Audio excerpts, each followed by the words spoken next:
Hello everyone, today is April 17th, and on this day in 1865, Mary Surratt, the owner of a boarding house where John Wilkes Booth and others conspired to kidnap and eventually killed President Lincoln, was arrested for her role. Although the evidence against her may have been questionable, she was charged with abetting, aiding, concealing, counseling, and harboring the other suspects at her boarding house.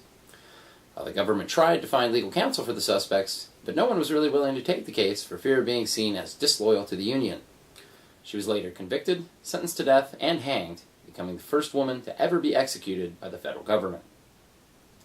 In 1961, Cuban exiles launched an invasion of Cuba in an attempt to overthrow Fidel Castro in what became known as the Bay of Pigs fiasco.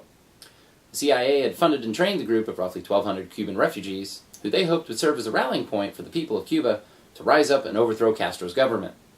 But the attack was a complete disaster. Castro's military crushed them, and the uprising never happened. Over 100 of them were killed, and more than 1,100 were captured.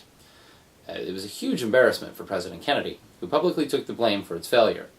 But it also solidified Castro's power, and he turned to the Soviet Union for military aid, which later led to the Cuban Missile Crisis. And in 1969, a Los Angeles jury convicts Sirhan Sirhan of assassinating Senator Robert Kennedy. The year before, Sirhan had fired a .22 caliber revolver into the crowd surrounding the senator at the Ambassador Hotel. Kennedy had just finished a speech to his supporters after winning the California Democratic primary, and was shot twice in the back and once in the head. 5 others were also wounded in the attack, but luckily they survived. Sirhan Sirhan is still serving a life prison sentence, and several appeals for parole have been denied. Well, that's it for today, but be sure to stop by tomorrow for more on this day in history.